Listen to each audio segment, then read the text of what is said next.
You're listening to Magic from Wherever I'm At with your host, the magician, time traveler, and charmer, Dartagnan.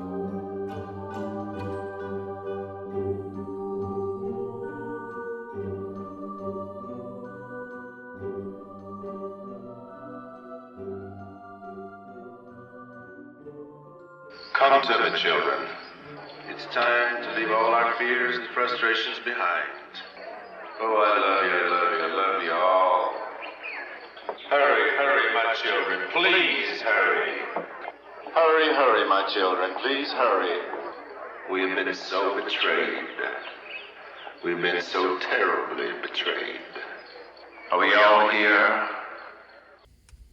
Welcome to another edition of the podcast, and that brings us to another special edition, which is the School of Wonder Part 3, exploring some of the ideas and the work of the person I consider the greatest magician who's ever lived, Tommy Wonder.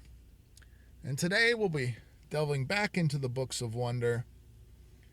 And one of the metaphors I like to use a lot when explaining magic to people, whether it's lay people, whether it's other magicians, to get my points across, one of the metaphors that I really think fits, and I originally heard from Tommy Wonder, was about the similarities between building a house, for example, and building a performance piece, a piece of magic that you're going to perform. And basically, which I've said on this show before, learning the actual trick and stuff, the actual methodology, and becoming proficient with the moves or the subtleties or however the method is performed is merely like setting a foundation down were you to build a house. And then on top of that, of course, you have to add walls and doors and staircases and windows and appliances and furniture and heating and air conditioning and all the other stuff that makes it a house. And the same can be said for a performance piece of magic. Once you have the methodology and stuff down, you're able to perform that without thinking much about it. Well, you still have to add all the other stuff to it. What you're going to say, how you're going to set the hook at the beginning to get people interested, why you're showing this to them, why they should care about this.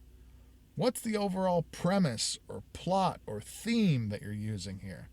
How does this drive the story of your character forward? How does this drive the arc of the show forward? Where's the humor? All those things are the walls, the staircases, the doors, the windows, the AC and HVAC and all that stuff of a magic trick. And Tommy Wonder has a great section in the Books of Wonder where he basically goes through the construction of a magic effect and does use the metaphor of a house. But he says towards the end of this section, as the part we'll be delving into today, he says under the heading, magic is not a house. If you build yourself a house, he says here, primarily, that house is meant for you. Whether other people are impressed by your house is another matter, and one of far less importance. Perhaps people that feel that your house is unattractive, and they wouldn't want to visit or even to see it. That's a pity, perhaps, but it doesn't negate the possibility of you enjoying your house. You could be perfectly happy with what others might perceive as a monstrosity. Magic, though, is not a house. A house can exist whether others like its design or not. But magic is not a material thing. It can only exist at the moment of performance.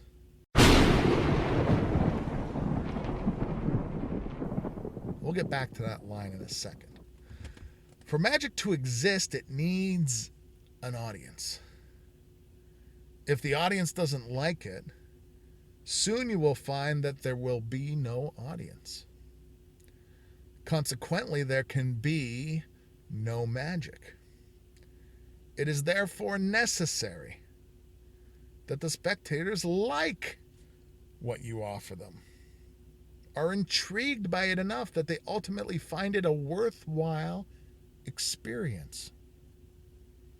So worthwhile that they're even willing to pay high sums for the opportunity of experiencing your dream. Great! He puts the emphasis. Great. However, what if they don't like it? Should you force it down their throats despite their wishes? You could try, but you would shortly be without an audience. What are the alternatives? Well, you could change the effect until the audience does like it, but then instead of losing the audience, you would lose yourself. Should you throw out your creation altogether? That would avoid forcing something unenjoyable on either yourself or your audiences. Yes, you end up having nothing to perform, but you do have the possibility to start over, dream another dream, and see if this is one the audience likes. However, let's not be too pessimistic. If your original idea was something you found exciting, the best effect you could imagine, then chances are, excellent, that other people will find it exciting and splendid as well. If you work this way, discarding the occasional disappointment, eventually you are bound to develop several creations which are true to you and your imagination and are liked not only by yourself but by audiences as well. What more could one ask? Now, let's go back to the one line which I think is the best in this whole stanza here, where Tommy Wonder says, "But magic is not a material thing. It can only exist at the moment of performance." And this is where I have a real problem with most magic that gets performed, because you call it a magic trick, and some people say, "I'm going to do some magic now," even when they're lecturing or teaching or something. "I'm going to do some magic now." And then they don't. What they do instead is just demonstrate a trick. They just do the method because there's no work put into the presentation, the character, any of those things I continue to talk about every week on this podcast. Therefore, it cannot be magic. It's merely a trick. It's merely puzzlery, as School of Wonder Part 1 so eloquently pointed out.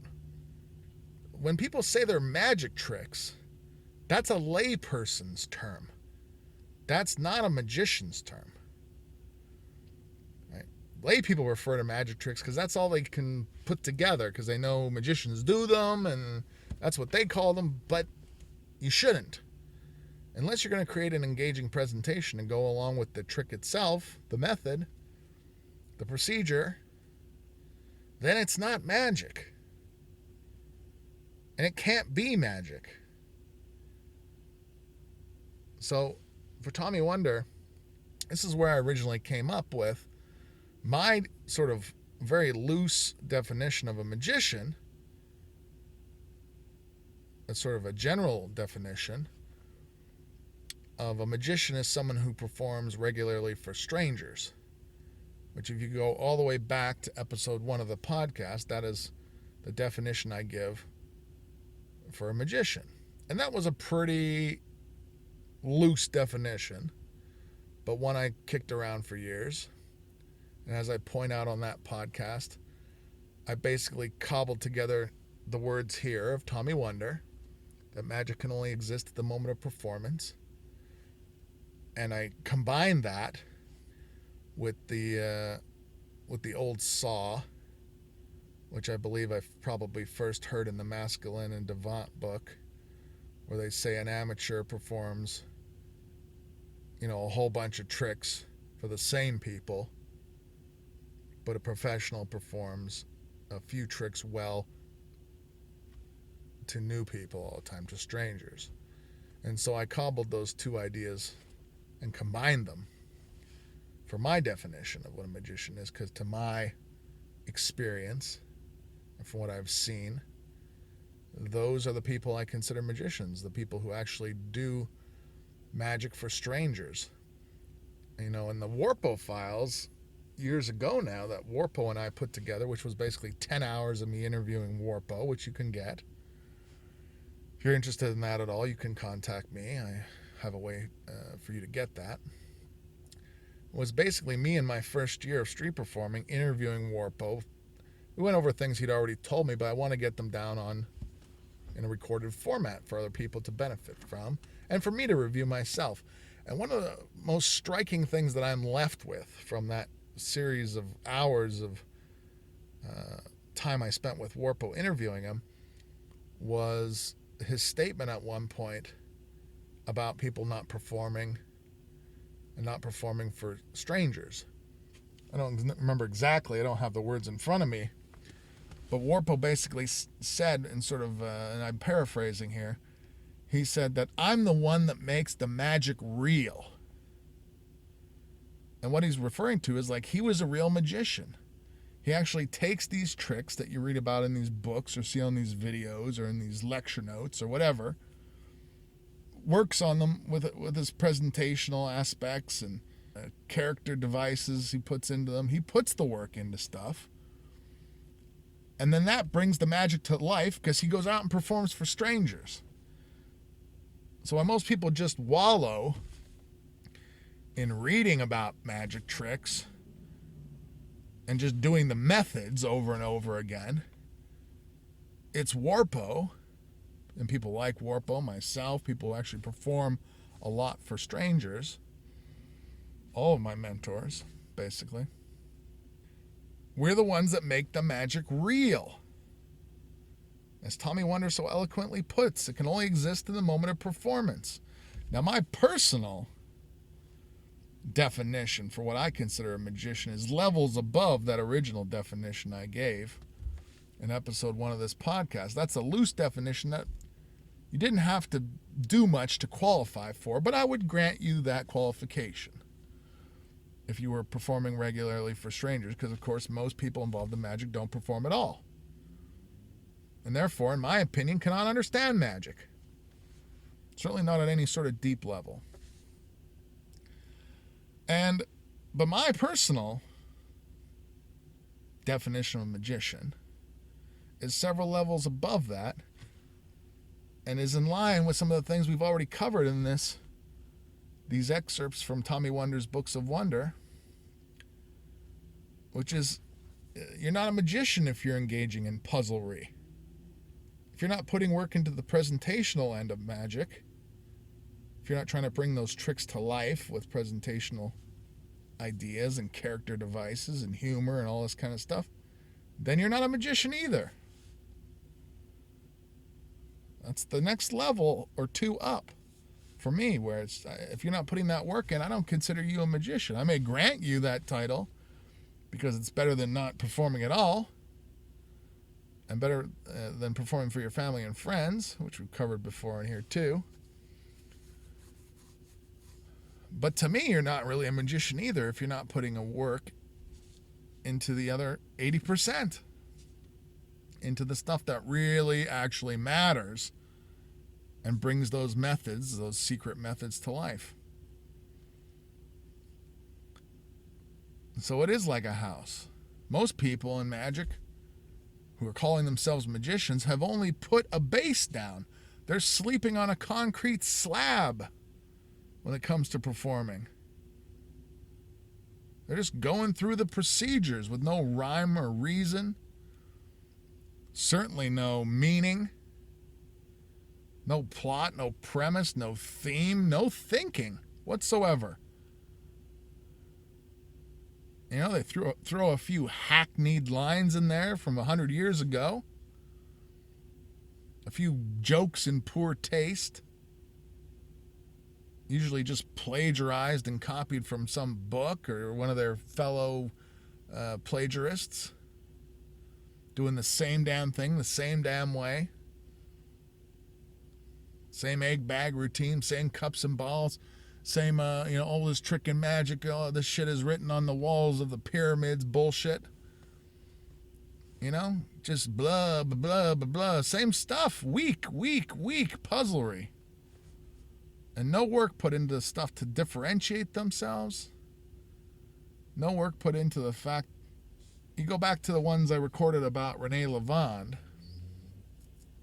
and he said he never improvised because he actually cared about the audience. Well, if you're not putting work into the presentational aspects of your tricks to try to raise them up to the level of magic, if you're not building a house, as Tommy Wonder so eloquently states here, and then bringing it to life in the moment of performance, then you don't care about the audience either. You're just out for you.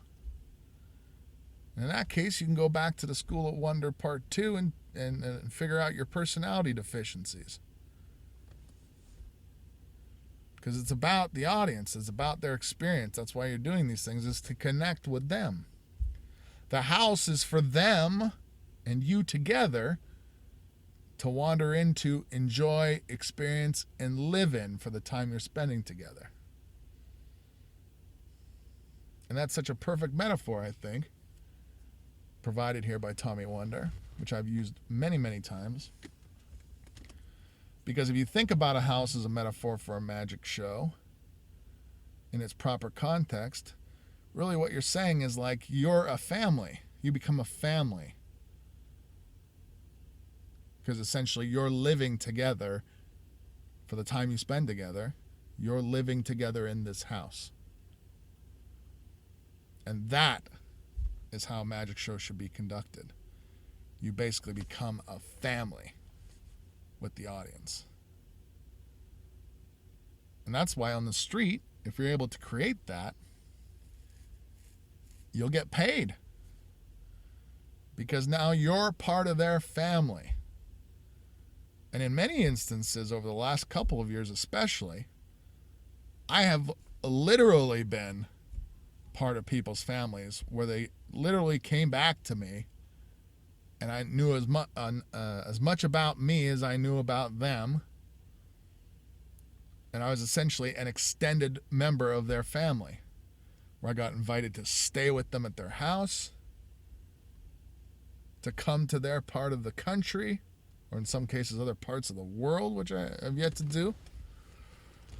I'm invited to Australia on 3 occasions so far to stay with people who I met in America or just on the street.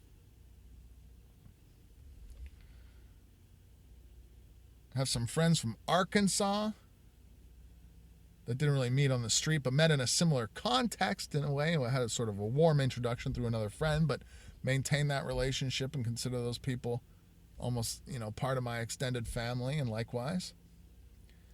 And so the house is a perfect metaphor for what you're attempting to create when you're attempting to create a great magic show. One that lifts up not only the audience and you, but lifts up the art itself. So that you are a lighthouse, a beacon of good magic instead of the normal crap that you see everywhere. You don't want to be that same crap, that same fodder, that same pablum you see infesting every nook and cranny of social media and YouTube, which is just garbage, more garbage. You don't want to be that. You want to create this unique house, and then for the time you get to spend with your audiences, you want to live in it together with them and enjoy that experience with them and share it with them. And so my hat's off once again to Tommy Wonder. Such an elegant description of reality and what you should be shooting for, a brilliant metaphor. And that's it for the School of Wonder Part 3. We'll be back again for part 4, which will end this four-part series, this 4-part start, essentially, of this School of Wonder thing, which I hope over time will become an irregular but continuing part of this podcast, where I'll pluck out little ideas from Tommy Wonder's work so that you can infuse them and think about them, employ them, and implement them in your own work. And then hopefully people who have come this far, who are hearing these words, who are investing time and time attempting to digest and implement these ideas, together we can raise up our own performances. So that when people see us and experience our magic shows, we will be doing our part to raise this art back up from the slums where it has slipped. And a large part of that has come from people, the practitioners, not caring about their audience and only caring about the puzzlery. So stay tuned. We'll be back again for part 4 of the School of Wonder. Until then.